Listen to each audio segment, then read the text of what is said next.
अस्सलाम वालेकुम, welcome to kitchen with Rifat. जी व्यूवर्स, कैसे हैं आप सब लोग? आई होप सब लोग खैरियत से होंगे। आज हम बनाने जा रहे हैं फ़िश कढ़ाई। आप इसको मछली का सालन भी कह सकते हैं। बहुत ज़बरदस्त रेसिपी है। तो चलते हैं और अपनी रेसिपी स्टार्ट करते हैं। सबसे पहले पैन में हाफ़ कप ऑयल ले लिया है, जिसमें 2 लार्ज साइज़ के प्याज काट कर वो ऐड कर दिए हैं। प्याज ऐड करने के बाद इनको 6 से 7 मिनट तक पकाना है, ताकि ये बहुत अच्छे से सॉफ़्ट हो जाएं। यहाँ मैंने इनको 6 मिनट तक पका लिया है और उसके बाद जब ये अच्छे से सॉफ़्ट हो गए हैं तो इनमें मैंने एक दालचीनी का पीस और एक बड़ी इलायची ऐड कर दी है। इसको थोड़ा इसमें मिक्स कर लेना है और उसके बाद 1 टेबल स्पून भर के अदरक लहसुन का पेस्ट इसमें शामिल कर लिया है, जिसको अच्छे से मिक्स करके इसमें 1 टेबल स्पून खुश्क धनिया पाउडर, टेबल स्पून नहीं 1 टीस्पून ऐड किया है मैंने, 1 टीस्पून ज़ीरा पाउडर, 1 टीस्पून हल्दी पाउडर, 1 टीस्पून सुरख मिर्च पाउडर और 1 टीस्पून नमक ऐड किया है। मसाले जो हैं, आप अगर ज़्यादा स्पाइसी पसंद करते हैं तो आप इनकी क्वांटिटी जो है वो बढ़ा भी सकते हैं। सुरख मिर्च 1 टीस्पून ऐड की है, क्योंकि हम इसमें तकरीबन 10 हरी मिर्चें जो हैं वो काट के रखी हुई हैं, वो इसमें ऐड करनी है।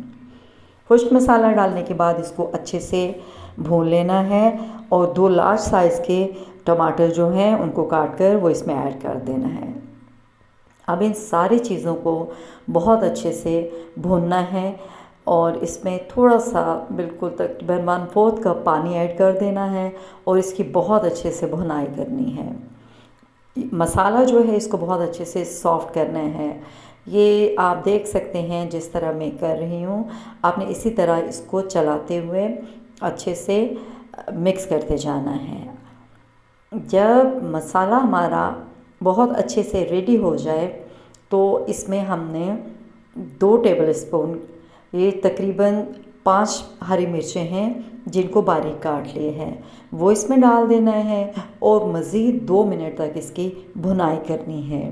इस तरह हमारा मसाला बहुत अच्छे से भुन जाएगा तो उस टाइम इसमें तकरीबन हाफ़ केजी फ़िश जो है अब वो इसमें ऐड कर देनी है। फ़िश के पीसेस 1 बाय 1 आप इसमें ऐड करते जाइए और जब फ़िश ऐड कर दें तो इसको ज़्यादा चलाना नहीं है, बहुत हल्की सी धीमी सी आंच पे ये बनेगा। तो उसके बाद इसको ढककर तकरीबन 10 मिनट तक पका लेना है।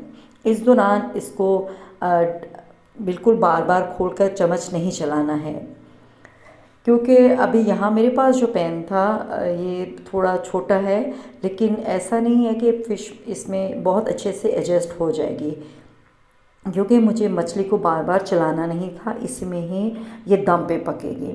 यहाँ आप देख सकते हैं कि फ़िश जो है उसको मैंने बहुत अच्छे से इसमें डाल दिया है और तकरीबन ढककर 10 मिनट इसको पकाना है। अभी 10 मिनट हो चुके हैं। 10 मिनट के बाद मैंने इसको आप ये देख लीजिएगा कि जिस तरीके से मैं इसको मिक्स कर रही हूँ, चारों साइड से हल्का हल्का चम्मच जो है वो आपने इसमें चलाना है, ताकि मछली के जो पीसेस हैं वो टूटे नहीं। मछली यहाँ हमारी तकरीबन तैयार हो चुकी है, लेकिन एक दफ़ा मिक्स करके इसको मज़ीद 5 मिनट तक दम पे रखना है। तो यहाँ मैंने इसको अच्छे से मिक्स किया है और उसके बाद पीसेस बिल्कुल नहीं टूटे हैं। 5 मिनट तक दोबारा से ढककर मैं इसको पका लेती हूँ। ठीक है जी। अच्छा, जब 5 मिनट गुज़र रहे हैं तो मैं इसको चेक करती हूँ दोबारा। यहाँ आपको फ़िश को देख के लग रहा है फ़िश हमारी बिल्कुल डन है। यहाँ ये आप देख सकते हैं, इसको हम थोड़ा सा चेक कर लेते हैं। बहुत ज़बरदस्त, बहुत टेस्टी, परफेक्ट इसमें स्पाइसेस हैं। तो अब हम इसकी गार्निश कर लेते हैं हरी मिर्च और पिसे हुए भुने हुए ज़ीरे के साथ। ज़ीरे का फ्लेवर बहुत ज़बरदस्त आता है। आपने रेसिपी ज़रूर ट्राई करनी है। बहुत सिंपल रेसिपी है, बहुत टेस्टी है। और कमेंट्स बॉक्स में अपनी राय का इजहार कीजिएगा। मुझे दीजिए इजाज़त। अल्लाह हाफ़िज़।